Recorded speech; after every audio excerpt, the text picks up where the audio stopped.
This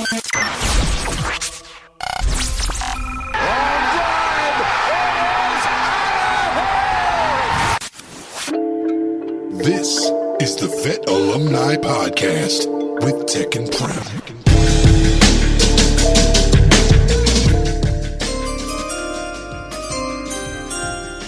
With the 22nd pick in the 2024 NFL Draft, the Philadelphia Eagles select Quinyon Mitchell, defensive back, Toledo. With the 40th pick in the 2024 NFL Draft, the Philadelphia Eagles select Cooper DeJean, DB, Iowa. Let's go. It's the Vet Alumni Podcast. I'm Tek, he's Prem, and this is the Eagles Draft Show. It's a special Saturday edition. Very special Saturday edition indeed. The first 3 rounds are in the books, and the way the first round fell was extraordinary for the Birds. Wow. Highly unusual. Big time. First 14 picks were all offensive players, obliterating the previous record of 7 consecutive offensive That is players. just so remarkable to me how that many teams, including a team like Atlanta, can go what after a clueless organization that is. Completely clueless. The only thing I can say, and we'll be quick on it, is they just want assets to maybe trade. Maybe Penix never suits up as a Falcon. I don't know. I heard Merrill Reese say this week that, and I hadn't heard this previously, and then when the Falcons took him, it all made sense, was Merrill Reese said the closest guy he's ever seen throw a deep ball that whistled was Michael Penix. He hadn't seen it since Michael Vick.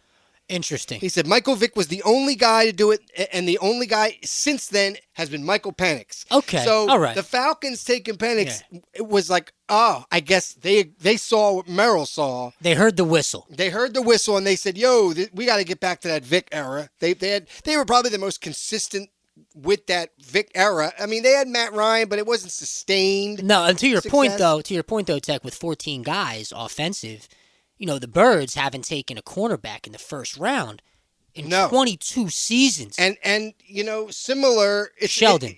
They took, it with Lito and Sheldon. And it felt like they repeated that history. Man, and that's a good omen. If It you're is. a Birds fan, be excited. Quinyon Mitchell is a top 10 ranked player on Pro Football Focus's big board, not cornerback board. I big saw board. him on mocks anywhere from 8 to 14 on mocks. Such a value. Anytime you draft, you want to get value, but you want to get guys that are ready to play in the first rounds, especially. Quinyon Mitchell, in my opinion, better be opposite of Darius Slay week 1 when the Birds suit up in Brazil. I think he is. Tilt. I think you're going to see I agree with you. Slay and Mitchell. I think Bradbury's out of here I think June he is 1st. too. But you can keep him for depth. I mean, look, football teams need depth. You need depth at all positions. But you're paying Bradbury him. is a backup. He's a backup level player to me at But this you're point. paying him Pro Bowl player money. I know. And sometimes you lose though. Sometimes you don't. Well, you I don't don't think always the cap win. hit is that severe. I think they're True. actually set up a little more for it with all the moves, the extensions they made in the last correct. few weeks.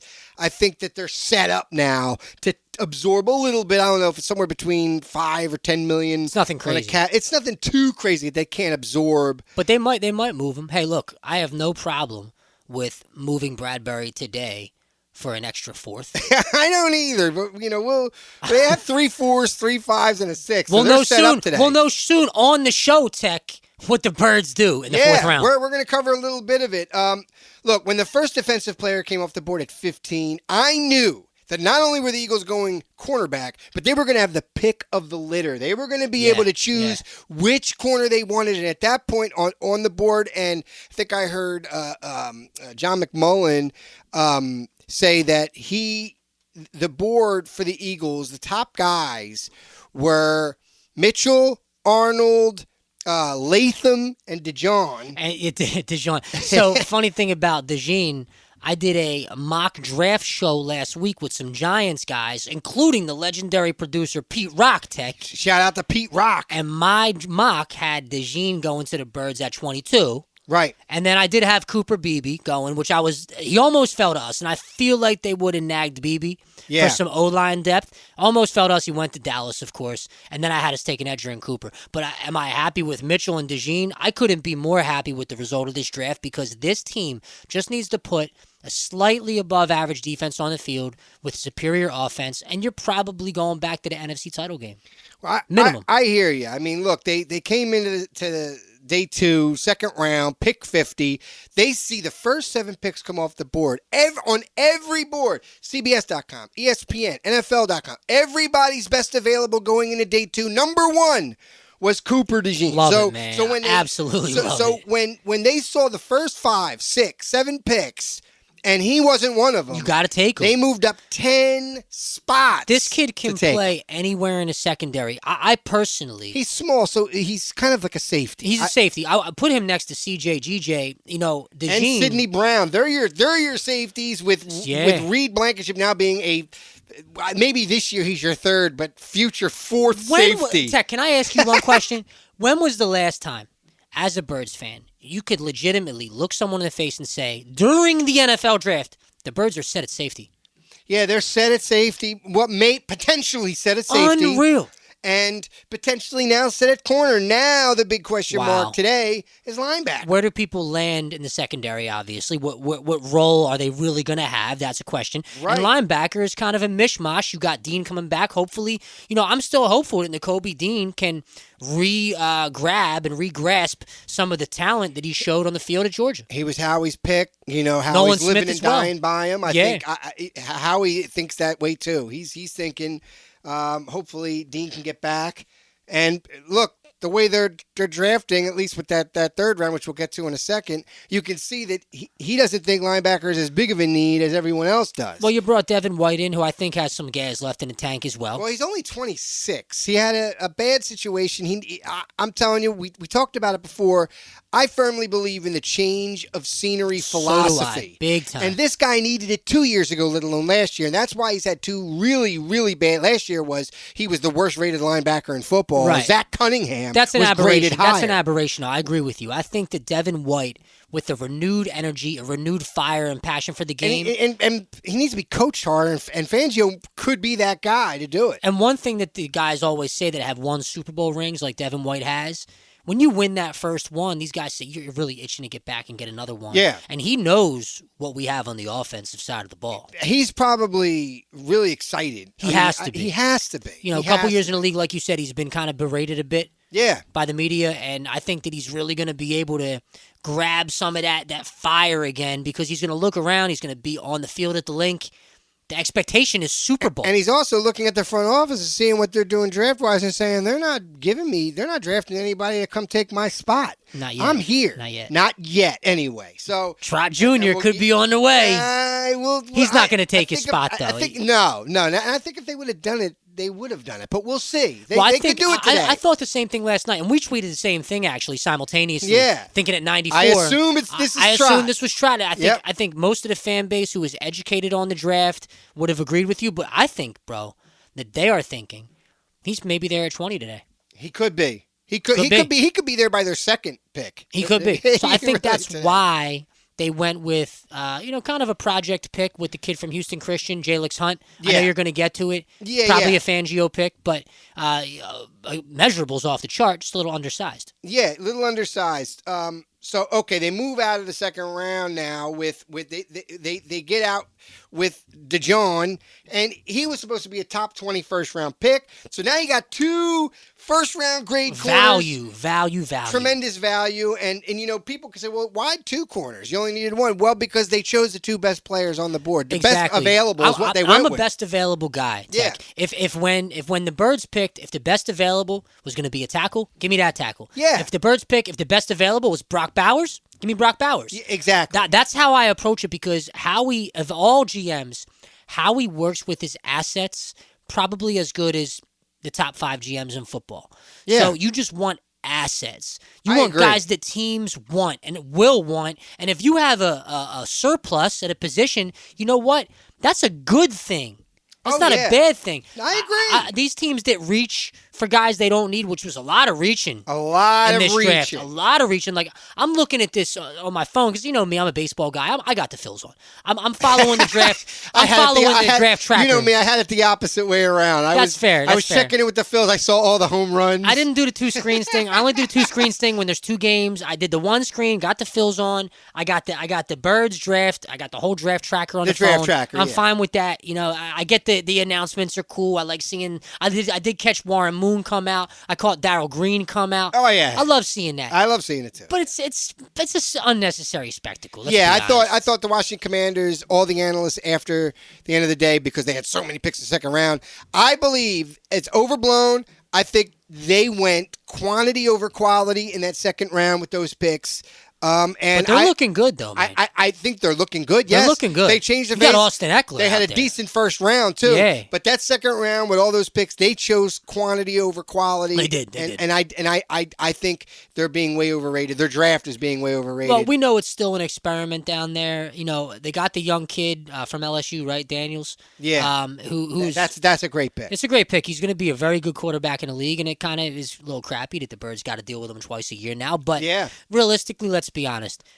The former Redskins, the Commanders, are probably not going to be competitive for at least a year. Probably not. Maybe 2. And then another. The Giants got this Neighbors kid receiver. He is a tremendous receiver. He is a stud, man. They're going to have to deal with him. Yeah, they're trying to give Daniel Jones what they can. This is it for Daniel Jones. This is the last year of his guaranteed money. Absolutely. This is it. He's out of here after this year. I'm actually surprised that they didn't go after a quarterback. They tried. Too many went off the board. Yeah. It wasn't in the cards. Right, Plus, if Neighbors is sitting right there, you got to take him. You're talking about phenomenal. A Randy Moss caliber talent. Yeah, he was, from what I'm hearing. Absolutely tremendous. He might even be better than Marvin Harrison Jr. To be honest, that says a lot. It says a lot. That says a lot. Marvin Harrison. How about that? You catch his interview, Marvin Harrison Sr. Oh, I didn't see his interview, yeah, but I think I saw something. He said something. I'm seeing it on Twitter. A bunch of quotes from cool him. to see these guys. Yeah, it's a Philly guy. He does a lot of Philadelphia real estate investing. Marvin does Harrison. he? He does, yeah. I knew. Yeah, he is a Philly guy. Yeah. Dallas. What a disaster they are. They're a mess. They're a disaster. What's going on? Tyler Guyton. Dallas. Parsons was disgusted by the Eagles pick because that was his favorite player in the draft, and then was equally disgusted when the Cowboys took Guyton. Yeah, in my opinion, go ahead and package Bradbury and a 2025 first-round pick and go get me Micah Parsons. Yeah. I'm serious. I'm dead serious. I mean, look, Jerry Jones is so clueless. He didn't understand the difference between cap space and cap space used. And he also said, we're pick 24 because we're the 24th best team. That's what I meant. Yeah, he didn't understand the way the draft works. It's like, dude, you are the 9th best team. That's why you're pick 24. Hooray for math, Jerry. Your son Steven is probably going to be as clueless as you.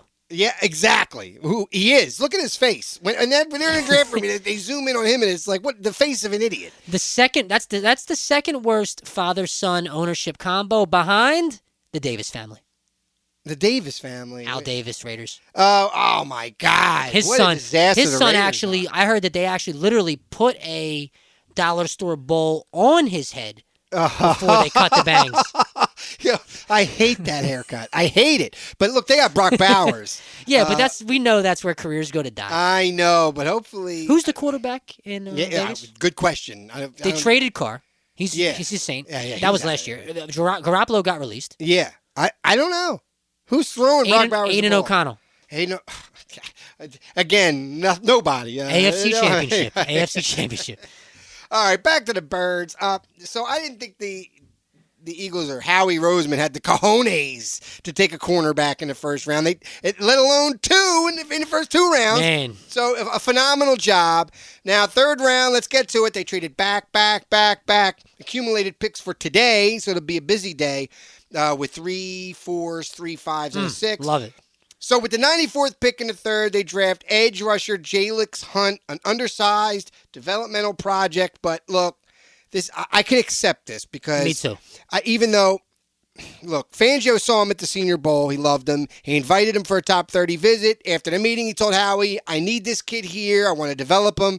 Normally, I consider the first 3 rounds of the NFL draft primo picks. Yeah. And a developmental pick is more like 5th, 6th, 7th round stuff I hear to you. me. He would have been gone by then. Maybe. But Fangio was very passionate about this kid. And I get the sense how he reached a little bit in that 3rd round to get this pick out of the way.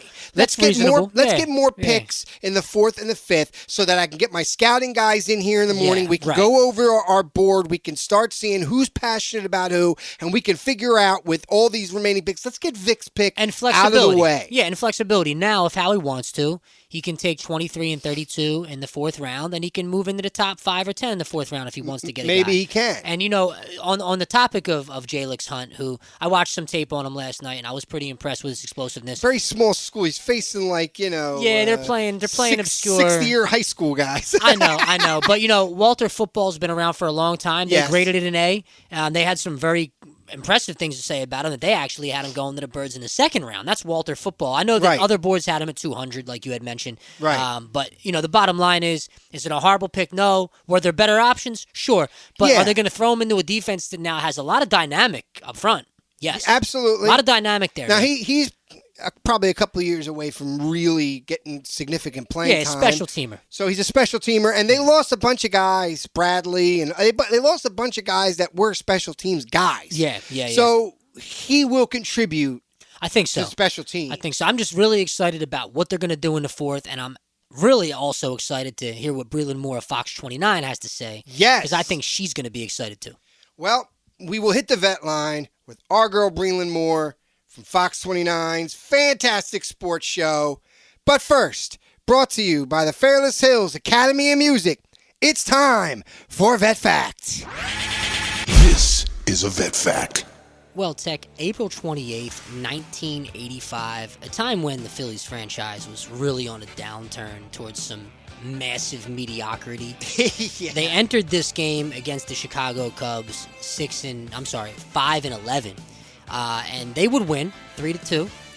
31,890 Phils fans packed the Vet for a day game. Kind of a boring game. The Phils did get 1 in the 1st, 2 in the 4th, had a 3-0 lead, only surrendered 2 runs in the 7th, held on 3-2. You had some dominant pitching on the day. Larry Anderson gets the save. Woo! Goes LA! a 3-inning save for LA, only 1 hit. Finally, LA on a Vet Fact. Probably got a lot of ground balls. He only had 2 strikeouts in 3 innings. Juan Samuel with a hit and a run scored. Samuel! Von Hayes with a hit and a run scored. These are my guys. Believe it or not, Mike Schmidt with a hit and a run scored. He was only hitting 172 at this point. He came out in 85 like Nick Castellanos. Yeah. Who just got off the schneid, thankfully. Yeah, well, hopefully. Ozzie Virgil with a ribby. Right. So they would hold on 3-2. Ryan Sandberg on the other side for the Cubs went 0 for 4. Ryan Sandberg, a young Ryan Sandberg, get this, Tek, he was hitting 159 after this game. It goes to show you that some things in baseball never change. Stars always struggle early in the year. It happens sometimes. Not always, but it's frequent. It's common. Yeah, it's where guys not just start uncommon. slow. Larry Boa was actually on the Cubs in this game. Wow. Larry Boa. I didn't even realize he was on the Cubs. I didn't realize either. He was 0 for 2. He had a 308 average at the time. And Kevin Gross started the game for the Phils. Yeah, Kevin Gross. Kevin Gross, definitely a name most Phils fans of our age group and above will remember. 6 innings pitched, 5 hits, 2 runs, a quality start, 5 strikeouts. They would beat Rick Sutcliffe, who was one of the better pitchers of the 1980s. Rick Sutcliffe, very good pitcher, only had a 1.66 ERA. He struck out 9 Phillies on the day, but he couldn't get around the ribbies from Von Hayes, Ozzie Virgil, and they had a costly 2 errors the Cubs did in the field, which really proved to be the difference in this game. Yeah. April 28th, 1985, Phils 3, Cubs 2. Phils get to 6-11 on a year where they did not sniff the playoffs. Oh. And they had a lot of those years. They had a lot of those years. After 83, it was downhill until 93. Downhill until, and then it was downhill until 07. Abyss. And then it was downhill to 07, 08, and here we are. Very true. Crazy. All right, real quick. It's really, it's all about the Eagles and the draft today. But we can't just ignore the fact that the Sixers won Game 3, making tomorrow's game another must-win, down 2-1. I really don't know what to say about the Sixers. They may have enough to get out of the series, maybe. I still think the Knicks win in 6 or 7, but we'll see. Okay. Well, you did say Knicks in 6, out the shoot. I said Sixers in 7. Out the shoot. We're sticking our guns. I like it that way. But I always thought Knicks in 6, maybe 7. Now I've just amended that to 6 or 7 because this could go 7 games. You're wavering. You don't usually waver like this. Well, I originally thought Knicks in 6, maybe 7, depending on if the Sixers could steal one in New York. They didn't. So wait. Did they stole one or it was stolen from them? That's true. Hey, Listen, but I know. I'm being funny. I'm not going to blame the refs here. I'm not going to blame the refs. Was the officiating let the NBA bad? do that. Let the NBA do that. Right. Was the officiating bad? No. It was atrocious. It was some of the worst officiating I've ever seen in a game that mattered. You know what it reminded me of? It's funny, Tek. I'm glad you mentioned it because when I was younger, my stepdad was coaching a middle school basketball team. Yeah. And I went to a game one time and I was assistant coaching with him. I was probably like 20, 21. Right. And I remember at the end of the game, it was like a 2-point game, and there was just grabbing and pulling, and the ball was loose, and there was no fouls being called. Right. I was watching that game the other night, and I felt like I was back at that middle school game with my stepdad. Where calls just Sixers weren't getting these calls. It's a simple foul, and then you're Baxi's on the line, 90% free throw shooter, you're up by 4, you get the win. I can't ignore Embiid missing 5 free throws in the fourth quarter. Inexcusable. I can't ignore Kyle Lowry down the stretch of this game missing 2 clutch free throws. I can't ignore Tyrese Maxey with under a minute left. I think it was 56 seconds left in the game, and he had a costly, horrendous turnover. It was. There's a lot of things that amalgamated to that loss. Right. I hear you. You're right. So I can't let those things go. I have to take them into consideration and say, were the refs bad? Sure. I don't think the refs were But they should have been up by 6 right there. Not by 2. I get it. I hear what you're saying because they would have been up by 6 if those things didn't happen. Exactly. And then you're up 2-1 and no one's talking about refs. No one's talking about refs. And no one's looking up where they live like me. I mean, nobody. Right. I know. Exactly. So, look, I think the Sixers are outgunned here. I don't think, and, by the way, they wouldn't be outgunned if the Buddy Hield trade worked. Yeah, this dude is... He's practically unplayable. He's invisible. Unplayable. Campaign is way better. Yeah, and Campaign's barely playable, and I think Buddy Hield is unplayable. He's a complete non-factor. That trade was supposed to bring another gun for the playoffs. It was. And at this point, I think it's a water gun. That George Hill trade was a couple years ago, but I think that was a better trade all time. Well, so was the Mario Gianelli. What was that guy's name? Yeah, that was a great trade. They got Gianelli. And they picked up the other guy, Ilyasova. That kid would just pop threes, man. He was that Eastern European Tony Kukoc type shot. Those are the guys we really needed. Instead, they brought in Hill, just like they brought in George Hill that year. And I'll say this, George Hill, it didn't work, but at least he gave you some quality minutes. Right, well, he's a veteran. Buddy Hield gives you nothing. I don't understand. He misses layups. I don't understand. He gives you nothing. I really don't get it. I don't get how this tends to happen when players of any sport, in some cases, come to Philadelphia. I know. It happened initially with Trey Turner. These guys all of a sudden can't play, and Trey has been one of the best players in baseball this year. Oh yeah, but he's on an MVP kind of. He is. I mean, the guy is top. He's top 5 in all the league in batting. Actually, I'm sorry, Alec Boehm is. Alec Boehm's tremendous. 347 he's on an MVP pace. Yeah, Boehm, Turner, and Marsh have been the guys. All right, let's turn to the Phillies. Everyday player. Let's turn to the Phillies, and we'll get back to the Phils next week, right? Because they killed the dedicated Padres around the night. bases segment next week, Tek. Yes, and in a couple weeks we got Ben Silver. There you go. So we're gonna be focused, laser focused on the Phils in these coming weeks. Last night it was a home run derby. Even Castellanos hit one. Hey, I predicted it on our Twitter. That it would be. He had good numbers against Musgrove, 278, a bomb, and 3 RBIs going in. I said, ironically, it could be tonight. Musgrove got lit up. Love seeing. He's having a horrible season. His ERA is above 9 now. I was hoping that they would do this. They really needed to take this first game. I need 2 out of 3. Yep. Because that split was coming out of winning, beating a barely major league team, both of them really, the Rockies, and going on that run, and then winning that first game, Cincinnati, I said, they need to split. You split in Cincinnati on the road. You are in really good shape. They did that. They go into San Diego. They take game one in in the first inning, big fashion. In the first inning, yeah. I mean, they took that one easily, and Cincy's scrappy. That's an improving baseball team. It is. I mean, they got some really good players. Steer, India, Stevenson, De La Cruz. The pitching staff is good. I could see the Reds holding a wild card spot, kind of like the Phillies of 2022, right, going into this postseason. And despite what the Padres' record is, I mean, they're now under 500. They're a good team. They're better than their record indicates. They're playing in one of the toughest divisions in baseball. Right. They got decent pitching. They got decent hitters in their lineup. They do. They got some seasoned guys. They're a pretty good team. So to emphatically take that first game, that's big. But now they got Suarez, Philly Ranger, on the mound tonight. But I don't want to talk about that game real quick. Okay. We've been saying we don't want Turnbull to go to the bullpen when Walker comes back, but I think tomorrow's start is pretty damn important for Christopher Sanchez, because it could be Sanchez that gets moved to the bullpen. I like him. I've liked him for the last year. I didn't think about that. That makes more sense. I think he's the weak link of what is the best rotation in the National League so far. You're right. He could be moved into the bullpen because right now he's your long man out the pen. Turnbull is on another world next to Sanchez right now. They need a good righty in the pen. That's the problem. I get it, but he's top 5 in MLB with a 1.37 ERA. He's got the best ERA on the staff right now. You cannot move him to the bullpen. The righty-lefty thing is out the window for me when you look at these glaring stats in your face that, to me, go beyond the little ticky-tack analytics. I think you got to keep Turnbull in this rotation. Walker, you're paying him too much money to come back.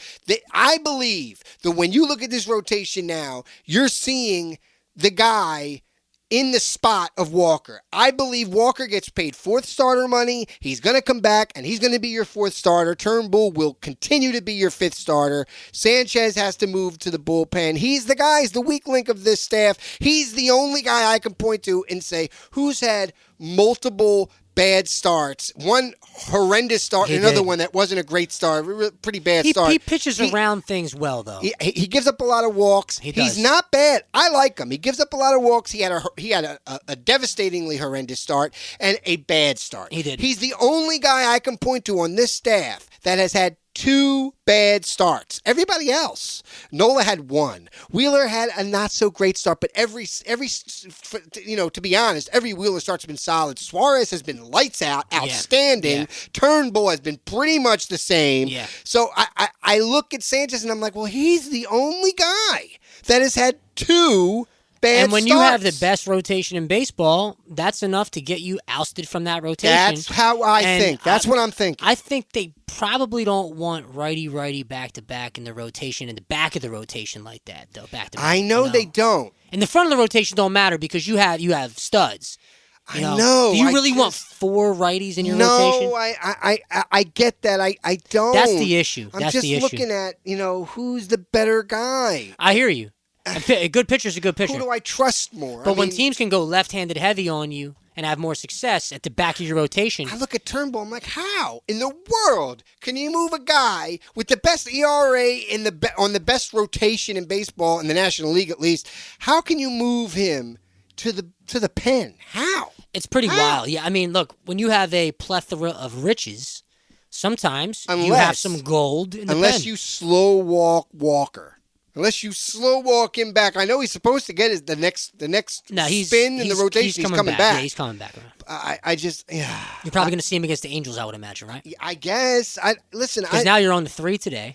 I almost would rather just go 6-man rotation then. Well, they could do that occasionally, but you don't want to do that. I know you don't want to consistently because your top end guys, your top 3 top end guys. They are on a schedule. It's a schedule. You do not want to mess that up. You really don't want right to because now. even just with the arm recovery and then being used again and the recovery, I think that it's going to serve them well though. August and September to do that a couple times. Right now, you do that in September. You're getting greatness out of Wheeler, Nola, and Suarez. You are getting greatness out of those three, and Turnbull is coming in and being an unexpected surprise to this rotation. You've got the best rotation in National League. It's amazing. One of the best rotations in all of baseball. You do. And when I look at the American League and I look at these top teams in the American League, New York, Baltimore, Cleveland, besides the Yankees, no one is scary. Right. I don't look at any of these teams in the American League like the year we lost to the Astros and say, oh, the Phils get to the World Series, just mail it in. No. I look at it and say, if the Phils are able to get past the Dodgers or the Braves in the NLCS, you're winning a chip. Could be. Unless it's the Yankees, because the Yankees, you just don't know. With that history, they've beaten us in the World Series twice. If it's the third time around, New York, Philly in the World Series, hey, maybe. Recent history says that even when they start out good, they tend to fizzle out a little bit. We'll see what happens. And Stanton has been on a milk carton. Right. Is it Stanton or Judge? One of them is having a horrible season. I think it's Stanton. Bottom line is, if you go back to the World Series and you're able to get past L.A. or Atlanta, you basically are the World Series de facto winner, in my opinion. I think the winner of the World Series comes out of the National League 100% this year. The question is it the Phils, the Braves, the Dodgers, or it could be one of these dark horses? It could be. I mean, doubtful. Doubtful. But you got dark horses like the Cubs, I think are going to be really competitive as the year goes on. Yeah, absolutely. The bottom line is, this rotation, like you said, is the best in baseball. And which is actually, and I know how good they were last year. It's a little surprise. It's a conundrum. They have a conundrum on their hands, right? Because you have a guy you paid way too much money for and has a bad contract, and the guy who's been temporarily taking his place is the best for a small percentage of what Walker's making a year. Walker $20 million a year, Turnbull $2 million. I know. Pitching like a the stud. bullpen is actually the problem right now. We're going to talk about this next week. The bullpen is a problem, and next week I will present to you my argument of why it is a problem and the mistake that Dombrowski made in the offseason. But that's, like I said, this is a busy day today, and this is a conversation. This Phillies conversation, it's a conversation for another day. We'll cover that next week. Busy draft day. The Eagles are on the clock. Let's hit the vet line. Talk to our girl, Breland Moore from Fox 29. You can catch her every night on the Fantastic Sports Show. That's coming up next. Need a better betting app? You need Rhythm. Rhythm makes it easy to find AI-backed picks and player props for every single NFL, NBA, and game. You can build custom sports betting models or have AI build them for you and start getting recommended bets, score predictions, and more that will help you become a better bettor. Download Rhythm now and start getting free picks daily. Rhythm is the place for data-backed props and picks. RITHMM. Rhythm is a proud partner of the Vet Alumni Podcast. Have a gambling problem? Call 1-800-GAMBLER. Vet Alumni. And now, it's the Vet Line. Why don't you answer your phone? Joined now on the Vet Line by Breland Moore of Fox 29. Breland Fantastic Moore! Sports Show, the 215. Thanks for joining the Vet Line, Bree. Absolutely. Thank you guys for having me. I'm so pumped to talk about this draft. Oh, Incredible performance by Howie. I know. He is just knocking it out the park, doing something that we haven't seen in 2 decades, taking a cornerback in the first round. What are your first impressions of Quinyon Mitchell, and what have you heard from his camp? So Quinyon Mitchell, I think, some people might have been a little hesitant because small school guy, right? Someone that maybe might not have been on the radar going into the draft, but a lot of people consider him the best cornerback in this draft. I mean, the kid is absolutely incredible. 32 pass breakups since 2022. That's the most in FBS. So you want to talk about someone from a small school, he's blowing out those kids in the SEC. I mean, my goodness, just an incredible talent here. And he didn't allow a touchdown in 2023, saw, 402 coverage snaps. Incredible job with him. And you know what? I actually really like the fact, speaking of the small school, that he stayed with Toledo, right? Yes. The day of NIL, I mean, that's a kind of a smaller thing, but I really just kind of like the demonstration of loyalty that he had to that coaching staff and to that school and to his teammates. So I really just, that kind of just stuck out to me as well. But he models his game after Slay. And, Slay, of course, was asked, like, bro, are you all right? Is he coming for your job? Right. And Slay's like, I sure hope so, because somebody's got to take this over when, my time is up. Very professional. Yeah. Yeah, absolutely. So I'm so excited for him to be able to work with, the guy that he has modeled this game after. But from my impressions of Quinyon Mitchell, he's just a dog, right? And he has that, what Nick Sirianni likes to call a dog mentality. Yeah. He knows he kind of has been underrated a little bit. He knows he went to a smaller school, and he is ready to work and ready to prove himself. But I think he's already proven him. 2-time All-MAC, first team player. I think what he was able to do at Toledo, and if he's able to catch NFL scouts' eyes in Toledo, I think so. I think he's very, very special. Yeah, and I'm excited to see what he just, can do. It's just natural. And one thing that stood out to me after the pick was Nick Saban, and this made me turn my head to the TV for sure. Nick Saban said he was waiting for Quinyon to enter the portal, and he never did.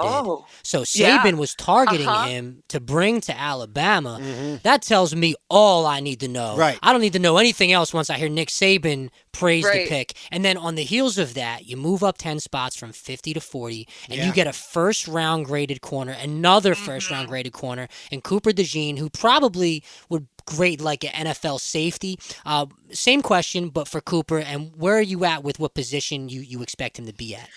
I loved that pick. First of all, I also loved, did you guys see the video this morning that the Eagles released where Jeffrey Lurie's on the phone with him and he's like, I couldn't sleep all last night. I was obsessed with bringing you to Philadelphia. We had to, and he was like, I was with Howie all last night, like trying to figure out a plan on how we can make sure you got here to Philadelphia, because I think everybody was under the opinion that he sat way too long. So he just kind of fell into the Eagles' lap. But of course, they had to do some maniac wheeling and dealing a little bit there to get him. Yep. But I mean, the fact that he sat there that long, it was meant to be, I think. But he's so versatile. He can really play anywhere. And he was asked yesterday where he prefers to play, and he said he doesn't really care. He just wants to fit in the system, which I absolutely love. He has no preference. He's just ready to come and work. But you want to talk about Mitchell and DeJean combined? 2023, no touchdowns and 825 coverage snaps. That's amazing, man. Goodness. Wow. My goodness. Am I so excited for this defense who desperately needs help in the secondary with two aging corners. And I mean, Reed Blankenship is your leading tackler, and I love Reed. I think that, he is kind of an underrated talent, but he had no help last year. And I'm so excited for these guys to come in and help. But yeah, I mean, Big Ten defensive back of the year. And, Lurie just kept saying we have 2 first rounders. I mean, it's unbelievable that this kid sat and was passed over for so long. Truly.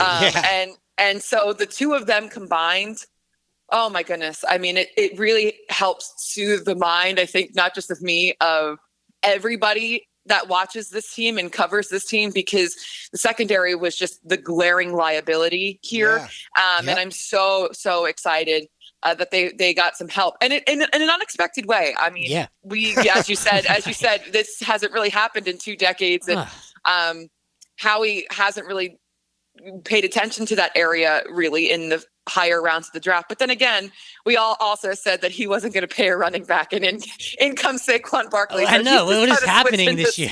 Yes, it's amazing.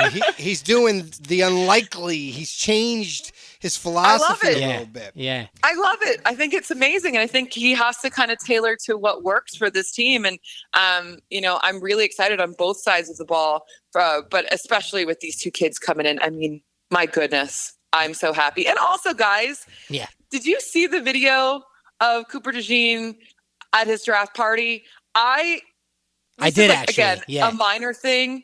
Him crying with his mom. I know. And then him crying with his grandparents. Like, I just love the raw emotion. I love when they're so excited, and you can physically tell that they're excited to be here and, to watch their dream come true.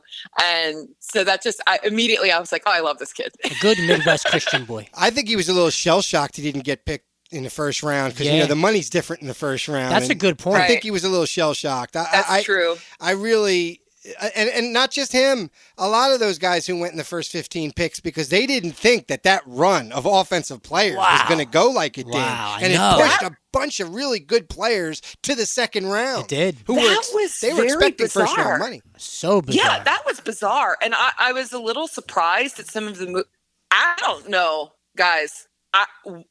I don't know what in the world Atlanta's got going on. But we were talking about that on the show before we called. What a clueless organization. What is happening there? I mean, take Brock Bowers and put him next to Kyle Pitts. Right. Do something. Get help for the $100 million quarterback. I know Kirk Cousins is heated right now. He's gotta be. I don't blame him one bit. No. I mean, none of that makes any sense whatsoever. So, yeah, I think you're right. Like, a lot of the defensive players probably were a little whiplashed after that first round. That's a really good point that you make, because I don't think anyone expected the first 14 players to be all quarterbacks and wide receivers. That was unprecedented. Remarkable. But hey, you know what? It works out really, really well. When you already have a superior offense like we do. Yes, it was. It was the one year where, by the way, every year really we don't attack offense. We haven't since Devontae. It's been defense every year. Our philosophy is we were ahead of the pack on offense. Teams are now just catching up to making this all about offense. Right. And we've been there. We got Ferraris and Lamborghinis in the offensive side, but we are bare on the defense. And it fell our way. It was miraculous, and it fell our way. We got the pick of the litter at the corner position. We really did. Yeah, and honestly, I listening to Howie Roseman, I kind of feel he didn't necessarily throw shade, but I think it caught all of them off guard as well. That's what are these guys doing? Making. Yeah, exactly. He's like, I mean, I really don't know what to say here. Like, it's very rare that we get this caliber of talent picking not only, at 40, but so late in the first round. We got to take advantage of what we're getting here. When a guy like Skip Bayless says the rich get richer, I can no longer talk bad about the Eagles secondary. I loved it. No. I said to myself, the end of the world is near because I never agree with Skip Bayless. No, me neither. Ever. Never. No, nuts. Just incredible performance so far by Howie. And I mean, it was a little chaotic watching that whole thing unfold last night between the Jalyx Hunt, which we'll talk about him in just a little bit, and Cooper DeJean. They traded with the Commanders and then the Texans and then the 49ers. And you're like, what in the world is going on? I couldn't keep track of where they were for like 10 minutes. Right. Me too. I agree. I was super confused. There was a ton of different picks being swapped. But, I mean, he comes out of this today. Howie Roseman now has 7 picks as well. 3 in the 4th, 3 in the 5th, 1 in the 6th. I mean, it's a busy day. He's committing grand larceny here in Detroit, and I love that for him. And I love that for this team because they have so much to do, whether they want to trade, whether they want to, pick. It's going to be a great day, I think, for day 3. Absolutely. Yeah, I agree with you. We'll get to the third pick in a second. We haven't really checked in with you since the whirlwind of the offseason began. The splash of Saquon, signing Bryce Huff, the departure of Reddick, the return of CJGJ, new coordinators and position coaches, using the Breland thermostat. What's your temperature of the team's overall moves heading into the 2024 season? I like them for the most part. On a personal note, I obviously am going to miss Hassan Reddick. I understand, though, it's a business. He's a fan favorite, though. He's from here. I went to school with Hassan at Temple. So, obviously, I was so excited for him to be here. I think he wanted to be here. But now that you're seeing what they're doing in terms of picking up Bryce Huff and also, grabbing this edge rusher, Jalyx Hunt, that we'll talk about, for the future. And that's a developmental plan. It kind of makes sense when you look at Hassan because Hassan is getting a little up there right now. And I'm not entirely sure what kind of money he was asking for, but the Eagles needed to spend that money in other ways. And the second that happened, I'm like, they're going to re-sign Devontae and it's going to be a huge payout here. It was, and you can't pay everybody. And in order to keep those Lamborghinis and those Ferraris on the offensive side, you have to unfortunately make some sacrifices. Now, Huff's contract was pretty hefty, Yes, it was. I'm really curious, and I haven't really heard the numbers, but I'm really curious to hear what Hassan was asking for. But Huff, he's younger. I think he's just as talented and might just be kind of on the bubble of a performance like Hassan had his first year here in Philadelphia. So we'll see how that pans out.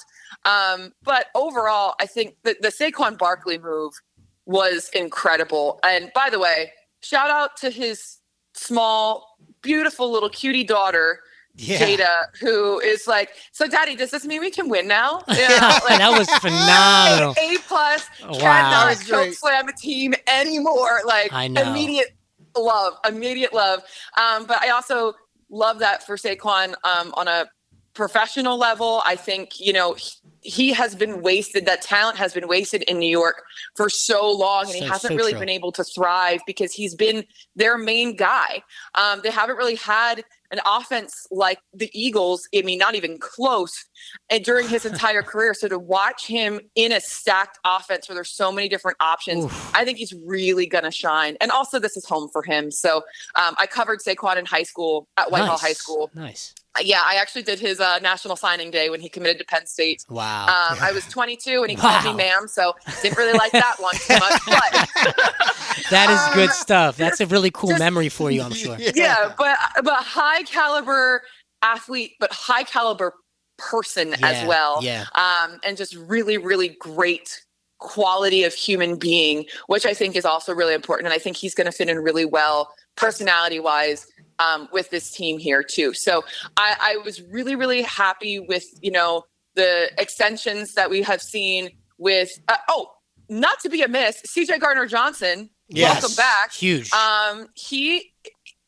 He's a little bit of a maniac, guys. I'm not going to lie to you. I like it though. I like that. He's a bit of a wild card. However, we saw what the defense looked like with him, and we saw what the defense looked like without him. Absolutely. And the just caliber is night and day. And so I'm so excited for him to be back as well. James Bradbury. Goodbye.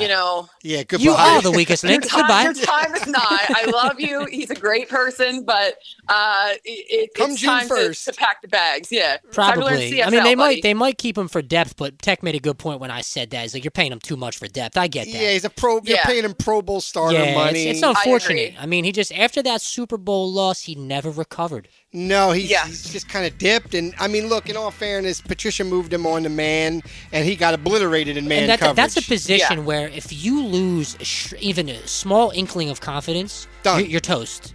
Yeah, and I think it's not only the confidence thing, it's the age, too. I mean, both of the corners are aging here, which is fine. I think they are going to keep Slay, especially to work with some of the younger, players. Yeah. But Bradbury, your time is up, I think, and that's okay. That's the business. Yeah. But overall, the offseason moves, the coordinator hires, I think are great. Why pick from the Vic Fangio tree when you can just have Vic Fangio? So, I love it. I'm super excited to see what they can do, and then just watching this draft unfold. They're just making really smart moves. Not that I ever thought that Howie Roseman was necessarily not a smart guy, but everything that I expected from them has come to fruition, and I'm just like, wow, how do you guys keep getting away with this? I know. Right. I have coined Howie now. Rally Roseman. Yes, I love it. He gets it done. I love it. Yeah, he really does. And it's really impressive to watch, actually. I'm surprised. So speaking of Vic and staying on the draft, what are your impressions of the Vic Fangio pick in the third round, Jalyx Hunt? And what would you like to see them do today? Yeah, there you go. Where we going? Yeah, so Jalyx Hunt, I didn't even know, I'm going to be really honest, that Houston Christian was a school. Me neither. I've heard of Texas Christian. Yeah, I was of course, TCU. Yeah, but I was like, where is this? However, he has a Cornell background first. He's a safety converted to an outside linebacker, obviously going to be an edge rusher. And this is kind of their little developmental project, which I think is phenomenal move for the future. It's rare to find a guy like this. Howie Roseman said he has, quote, freaky tools in his body. He's explosive. He's physical. And this is kind of fulfilling a long-term need here. But when you're able to grab somebody with that raw talent and develop them into what you want to make them, and working with a guy like Vic Fangio, I think this is a phenomenal pick. Just to kind of stash in the back there for the future. They have a solid edge rush group already, so it's not like we're going to see this kid anytime soon. Right. But I think it's really awesome to just kind of get him in the system and get that kind of talent locked in there and create him in your image. And I think that's what the Eagles' plan is, according to Howie. And I really like it. So we'll see how that pans out. Obviously, there's always a chance that things can go sideways, but I really like it on paper. He's huge too. He's like 6'4", 252. So I love that pick. As for today, I don't know. I think I'm kind of in the boat of best player available. That's where we're at. Yep, exactly. But I wouldn't mind seeing a little bit of depth come out, maybe in terms of linemen. I also wouldn't mind kind of a later wide receiver. We're on the same page. Yeah, just for depth purposes, I think, it wouldn't surprise me at all if they grab kind of a lower wide receiver here, because you have your two heavy hitters and then it's just kind of like a smattering. So I know. Well, you have Paris Campbell. Yeah, they brought in Paris Campbell. He was a high draft pick, Paris Campbell, out of Ohio State. Yeah. It's just kind of like, I know. It's a mishmash. Devontae Parker. A few others.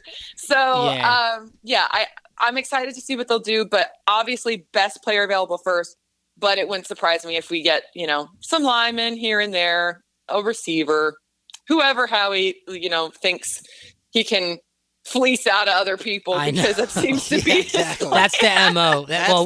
We're geared up and ready for the draft, and we're looking forward to this to wrap up. Now, before we let you go, Bree, we have to touch on the Sixers, the basketball team. I mean, where are you feeling about tomorrow night's game, and overall, where are you with this series? Well, they're going to win it in 6, right? No, I got the Knicks in 6 or 7. But where are you at with it, Breland? On the fence, but cautiously optimistic. Me too. Does that make sense? Yes, I'm the same way. Okay, so first of all, shout out to Joel Embiid. I mean, incredible performance. He can't use half of his face. That's crazy. And he's playing on one knee essentially, and the man just drops 50.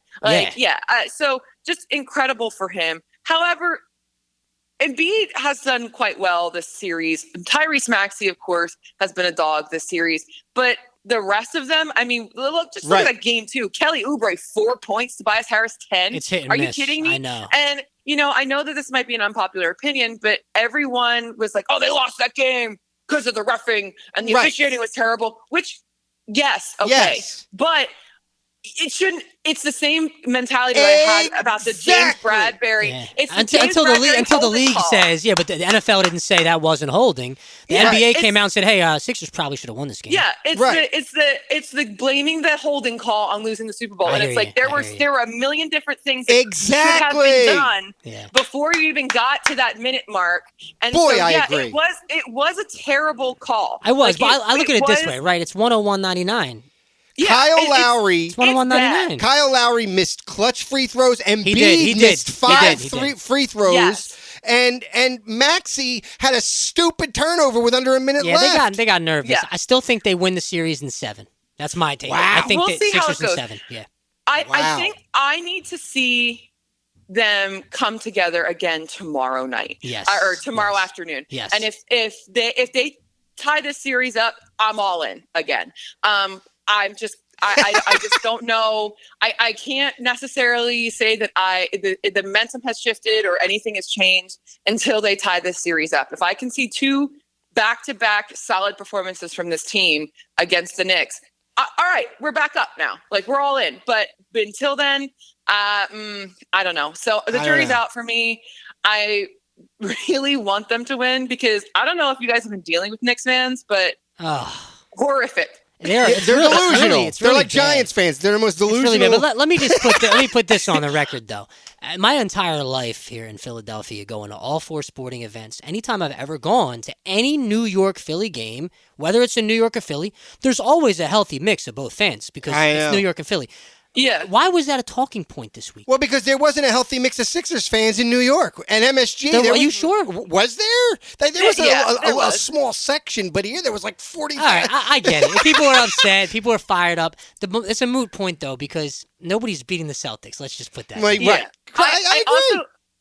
I also think that it was a talking point because you don't really see that in other fan bases. That's true. And we haven't seen the Knicks in the postseason in how long? That's fair. 1973, last time they won a ring. Yeah, this is like the first appearance that we're seeing from this fan base in terms of NBA. So here in Philly. So like that probably was it. Man, guys, I was in New York for a birthday party on Saturday. I was fighting for my life. Oh, man. You made it out. I saw that you were in New York. I felt bad for you. Oh man, we were down bad. It was me and Alex Coffey, the Phillies reporter. Yeah, nice. And the two of us are sitting there, and these idiot finance bros are like yelling in our face. They're cheering for Embiid when he's injured. I'm like, you guys are just.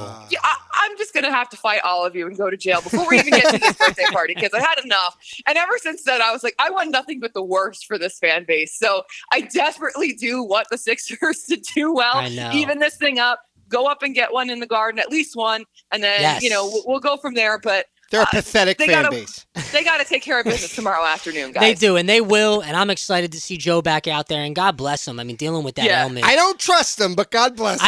I hear you.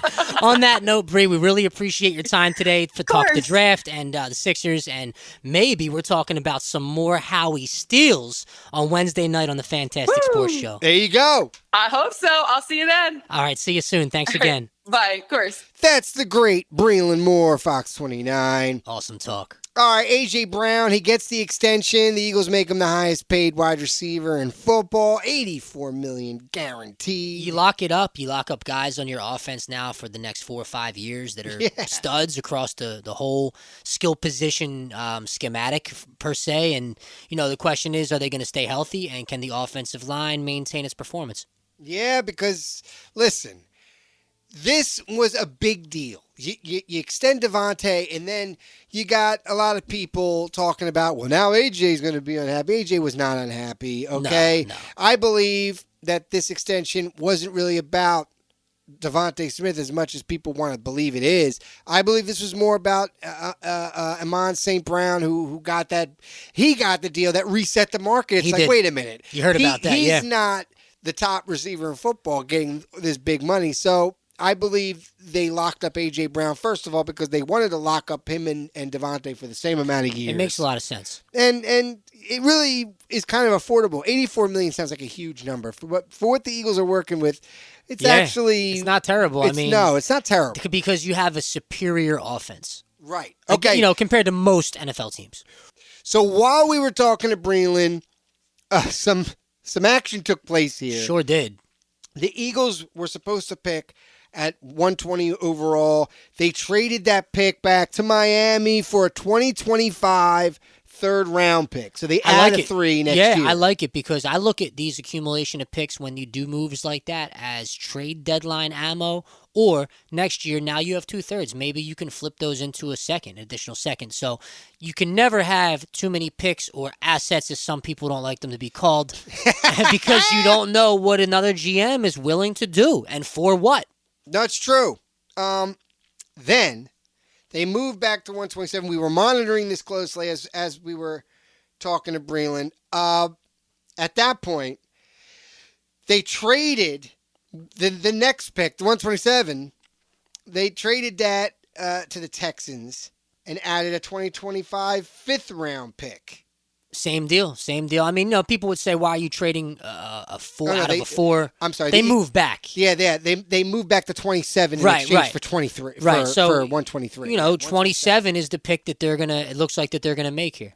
Yes. And they're on the clock now, so we did this just in time.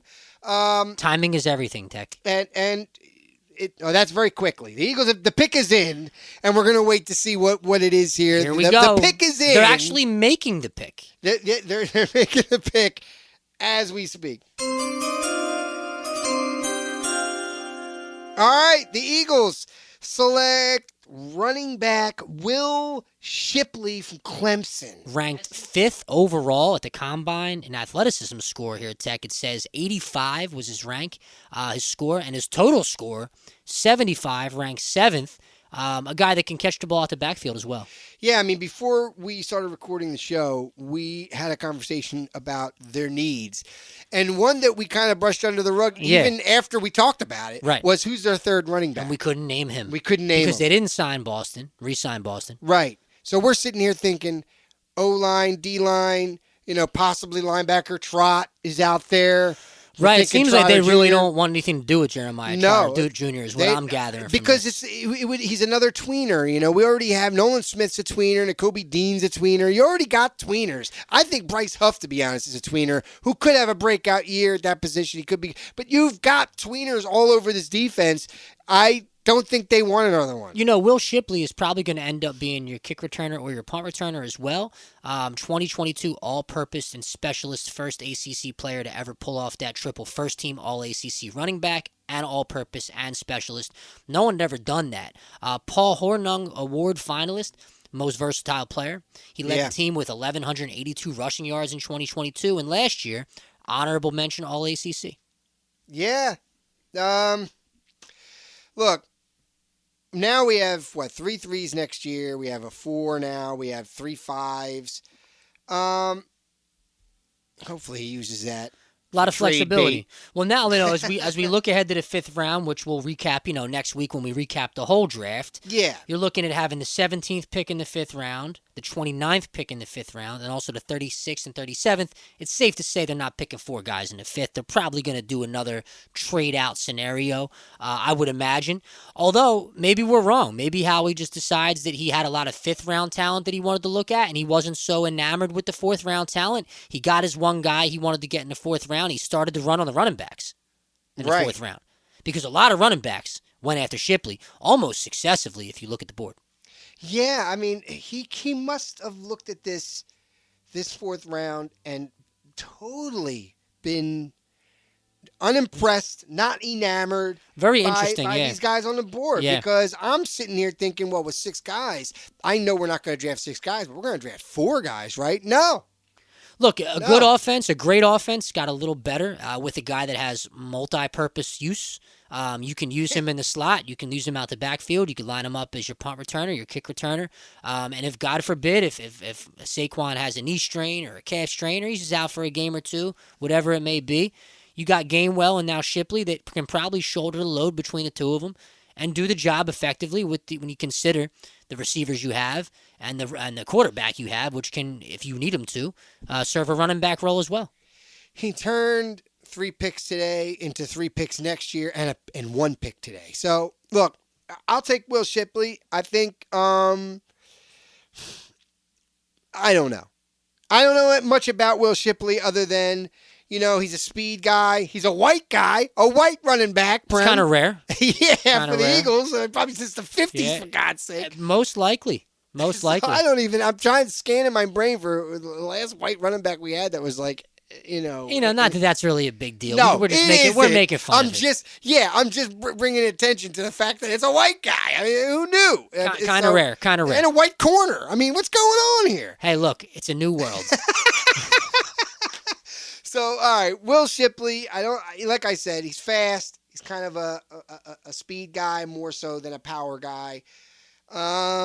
He can play slot, I guess, because he can catch. Okay, I'm okay with this. So am I. I'm okay with this.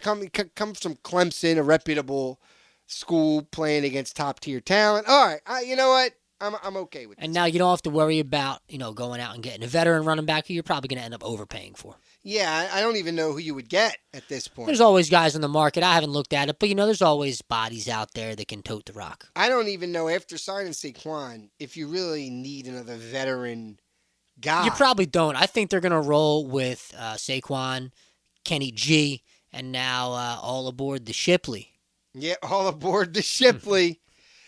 All right. That about does it for us. We've been here a while, just, soaking it in. It's a special Saturday edition of the Vet Alumni Podcast.